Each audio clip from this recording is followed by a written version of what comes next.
ವೀಕ್ಷಕರ ನಮಸ್ಕಾರ. A1 Kannada news Haveri. ನಾನು ಬೇರೇಶ್ ಪೂಜಾ. ಇವತ್ತು ಹಾವೇರಿ ಜಿಲ್ಲೆಯ ರಾಣೆಬೆನ್ನೂರು ನಗರದ ಚೋಳಮಲ್ಲೇಶ್ವರ ನಗರದಲ್ಲಿ ಬೆಳ್ಳಂಬೆಳಗ್ಗೆ ಒಂದು ಅವಘಡ ಸಂಭವಿಸಿದೆ ವೀಕ್ಷಕರೇ. ಏನಂತೀರಾ, ಮನೆಯಲ್ಲಿ ಕಟ್ಟಿದಂಥ 2 ಕುರಿಗಳ ಮೇಲೆ ಬೀದಿ ನಾಯಿಗಳು ದಾಳಿ ಮಾಡಿರ್ತಕ್ಕಂಥದ್ದು. ಒಂದು ಕುರಿಯನ್ನು ಸಂಪೂರ್ಣವಾಗಿ ಈಗಾಗಲೇ ನರಭಕ್ಷಕ ನಾಯಿಗಳು ತಿಂದಿರ್ತಕ್ಕಂಥದ್ದು. ಇನ್ನೊಂದು ದೊಡ್ಡ ಪ್ರಮಾಣದ ಬೆಲೆ ಬಾಳ್ತಕ್ಕಂಥ ಕುರಿಯನ್ನು ಈಗಾಗಲೇ ತೊಡೆ ಭಾಗದಲ್ಲಿ ಕಚ್ಚಿ ಅಲ್ಲೇ ಬಿಟ್ಟು ಹೋಗಿರ್ತಕ್ಕಂಥ ಘಟನೆ ನಡೆದಿದ್ದು, ಸ್ಥಳಕ್ಕೆ ಈಗಾಗಲೇ 112 ಪೊಲೀಸರು ಬಂದು ಪರಿಶೀಲನೆ ಮಾಡಿರ್ತಕ್ಕಂಥದ್ದು. ಈಗಾಗಲೇ ಬೀದಿ ನಾಯಿಗಳ ಒಂದು ಹಾವಳಿಗೆ ತುತ್ತಾದಂಥ ಕುಟುಂಬಸ್ಥರು ಈಗಾಗಲೇ ತಮ್ಮ ಒಂದು ಹೇಳಿಕೆಯನ್ನು ಕೊಟ್ಟಿದ್ದಾರೆ. ಇತ್ತೀಚೆಗೆ ರಾಣೆಬೆನ್ನೂರು ನಗರದಲ್ಲಿ ಬೀದಿ ನಾಯಿಗಳ ಹಾವಳಿಯನ್ನು ಹತೋಟಿಗೆ ತರುವಲ್ಲಿ ನಗರಸಭಾ ಆಡಳಿತ ವಿಫಲವಾಗಿದೆ ಅನ್ನೋದು ಇಲ್ಲಿನ ಸ್ಥಳೀಯರ ಆರೋಪವಾಗಿದೆ. ಈ ಹಿಂದೆನೂ ಕೂಡ ಸಾಕಷ್ಟು ಪ್ರಮಾಣದಲ್ಲಿ ಮತ್ತು ಸಣ್ಣ ಪುಟ್ಟ ಮಕ್ಕಳ ಮೇಲೂ ಕೂಡ ಈ ಬೀದಿ ನಾಯಿ ಹಾವಳಿ ಮಾಡಿರ್ತಕ್ಕಂಥ ನಿದರ್ಶನಗಳು ಇದ್ದಾವೆ. ಈಗಾಗಲೇ ಕೂಡಲೇ ಸಂಬಂಧಪಟ್ಟಂತ ಇಲಾಖೆಯ ಅಧಿಕಾರಿಗಳು ಮತ್ತು ನಗರಸಭಾ ಆಡಳಿತ ಬೀದಿ ನಾಯಿಗಳಾಗಲೇ ಕ್ರಮ ಜರುಗಿಸಿದ್ದು ಇಲ್ಲಿವರೆಗೂ ಯಾವುದೇ ಪ್ರಯೋಜನ ಆಗಿಲ್ಲ ಅನ್ನೋದು ಸ್ಥಳೀಯರ ಆರೋಪ.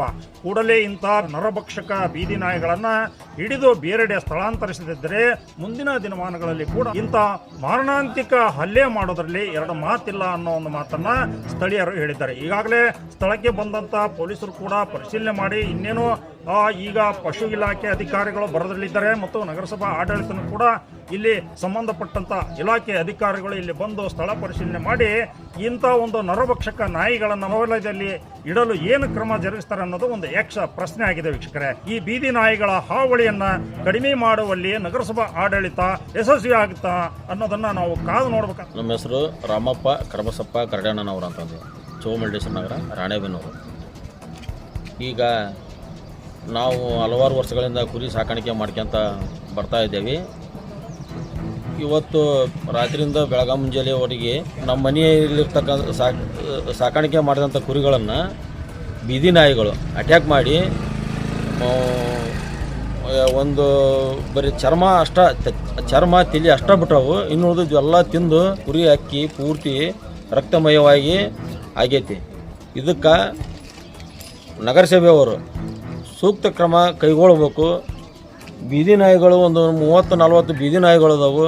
ಹಿಂದೆಲ್ಲ ಹುಡ್ರ ಮೇಲೂ ಕೆಲವೊಂದಿಷ್ಟು ಸಣ್ಣ ಪುಟ್ಟ ಅಟ್ಯಾಕನ್ನು ಮಾಡಿದ್ದು ಉದಾಹರಣೆಗಳದಾವು. ಅದಕ್ಕೆ ಬರೀ ಹಿಂಗೆ ಹಾಕ್ಯಂತ ಹೋದಪ್ಪ ಅಂದ್ರೆ ಓಣ್ಯಾಗ ಹುಡ್ರು ಅಡ್ಡಾಡ್ತಿರ್ತಾವೆ. ನಮ್ಮ ಏರಿಯಾದೊಳಗೆ ಇದೆಲ್ಲ ಕುರುಗೇರಿ. ಇಲ್ಲಿ ಕುರಿ ಸಾಕಾಣಿಕೆ ಮಾಡ್ತಕ್ಕ ಎಲ್ಲ ಪ್ರತಿಯೊಂದು ಮನೆಯಾಗೂ ಕುರಿಗಳು ಅದಾವು. ಬೇರೆ ಹಿಂಗೆ ದಿನೇ ಹಿಂಗೆ ಹಾಕ್ಯಂತ ಹೋದಪ್ಪ ಅಂತಂದ್ರೆ ಹೆಂಗೆ ಜೀವನ ಮಾಡ್ಬೇಕು ಅನ್ನೋದು ಗೊತ್ತಾಗ್ಬೋದು. ಅದಕ್ಕೋಸ್ಕರ ಅಧಿಕಾರಿಗಳು ತಕ್ಷಣವೇ ಇದಕ್ಕೆ ಒಂದು ಸೂಕ್ತ ಕ್ರಮ ಕೈಗೊಳ್ಬೇಕು. ನೀವು ಹೇಳ್ತಾ ಇದ್ದೀರಿ ದಿವಸ ನಾವು ನಾಯಿ ಹಿಡ್ಕೊಂಡೋಗಿ ಸಂತಾನಹರಣ ಮಾಡಕತ್ತೇವೆ, ಅವ್ನು ಸಂತಾನಹರಣ ಮಾಡಿ ಮತ್ತೆ ಬಿಡಕತ್ತೇವೆ ಅಂತಂದು ಹೇಳ್ತಾ ಇದ್ದೀರಿ. ಆದರೂ ನಾಯಿಗಳು ಮತ್ತು ಹೆಂಗೆ ಉತ್ಪತ್ತಿ ಆಗಕತ್ತಾವ ಏನು, ಹಿಂಡು ಗಂಟಲೆ ಬಂದು ಹಿಂಗೆ ಕುರಿ ಮೇಲೆ ಅಟ್ಯಾಕ್ ಮಾಡ್ತಾವೆ, ಸಣ್ಣ ಮಕ್ಕಳ ಮೇಲೆ ಅಟ್ಯಾಕ್ ಮಾಡ್ತಾವೆ. ಇದನ್ನು ಶೀಘ್ರದಲ್ಲಿ ನಾವು ನಿಮಗೆ ಕೈ ಮುಗಿದು ಕೇಳ್ತೇವೆ. ಇದಕ್ಕೊಂದು ಪರಿಹಾರ ಕೊಡಿಸ್ಬೇಕಂತಂದೇಳಿ ತಮ್ಮಲ್ಲಿ ನಾವು ಕೇಳ್ತಾ ಇದ್ದೇವೆ. ಈಗಾಗಲೇ ಎಷ್ಟು ಕುರಿಗಳನ್ನು ಬಲಿ ಪಡೆದಿರ್ತಕ್ಕಂಥದ್ದು ಸರ್ ನಾಯಿಗಳು? ಈಗ 2 ಕುರಿ ಇದ್ವು. ಒಂದು ಕುರಿ ಪೂರ್ತಿ ಆ ಚೆಂಡು ಅಷ್ಟಕ್ಕೆ ಕಾಣ್ತದೆ ನೋಡ್ರಿ. ಅಲ್ಲಿ ಇನ್ನೊಂದು ಕುರಿ ಉಡ್ಡಿ ಆಡ್ತಕ್ಕಂಥ ಕುರಿ ದೊಡ್ಡ್ರಿ, ಒಂದು 65,000-70,000 ರೂಪಾಯಿ ಕುರಿ ಅದು.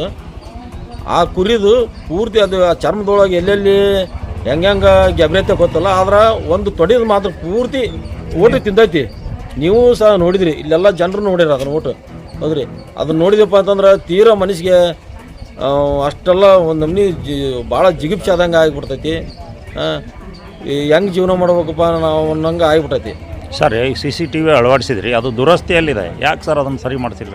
ಸರ್, ಅದು ಈಗ ಒಂದು ವಾರದಿಂದ CCTV ಒಳಗೆ ಒಂದು ಸ್ವಲ್ಪ ಏನೋ ಅಲ್ಲಿ ಹೊಗೆ ಬಂತು ಅಂತಂದೇಳಿ ನಾವು CCTV ರಿಪೇರಿ ಮಾಡೋಣ ಕರ್ಕೊಂಬಂದ್ವಿ.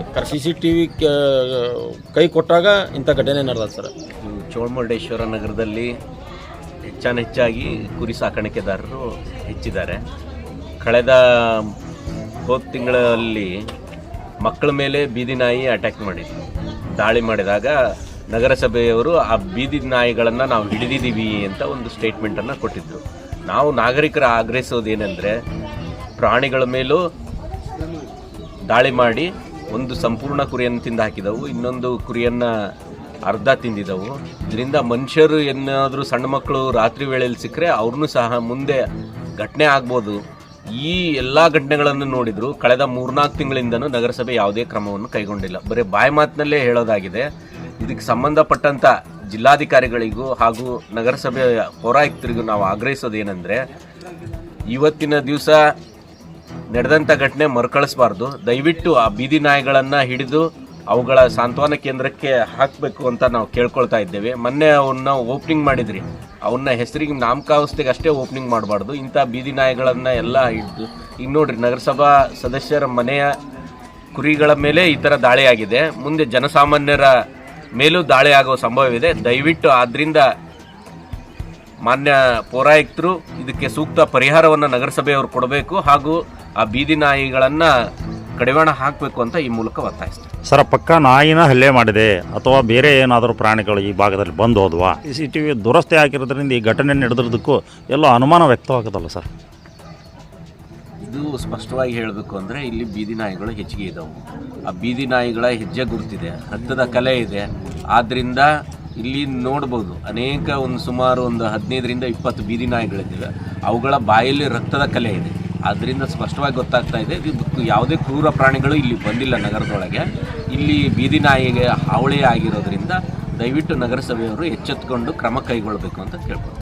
ಸಂಬಂಧಪಟ್ಟಂತ ಇಲಾಖೆ ಅಧಿಕಾರಿಗಳು ಇಲ್ಲಿ ಬಂದು ಸ್ಥಳ ಪರಿಶೀಲನೆ ಮಾಡಿ ಇಂಥ ಒಂದು ನರಭಕ್ಷಕ ನಾಯಿಗಳನ್ನು ಮುಂದಿನ ದಿನಮಾನಗಳಲ್ಲಿ ನಗರದಾದ್ಯಂತ ಹೊರವಲಯದಲ್ಲಿ ಇಡಲು ಏನು ಕ್ರಮ ಜರುಗಿಸ್ತಾರೆ ಅನ್ನೋದು ಒಂದು ಯಕ್ಷ ಪ್ರಶ್ನೆ ಆಗಿದೆ ವೀಕ್ಷಕರೇ. ಹಾಗಾದರೆ ಮುಂದಿನ ದಿನಮಾನಗಳಲ್ಲಿ ಈ ಬೀದಿ ನಾಯಿಗಳ ಹಾವಳಿಯನ್ನು ಕಡಿಮೆ ಮಾಡುವಲ್ಲಿ ನಗರಸಭಾ ಆಡಳಿತ ಯಶಸ್ವಿ ಆಗುತ್ತಾ ಅನ್ನೋದನ್ನು ನಾವು ಕಾದು ನೋಡ್ಬೇಕಂತ ಹೇಳ್ತಾ ಇವತ್ತಿನ ಸುದ್ದಿ ಕೊಟ್ಟಿದ್ದು ಬೀರೇಶ್ ಪೂಜಾ.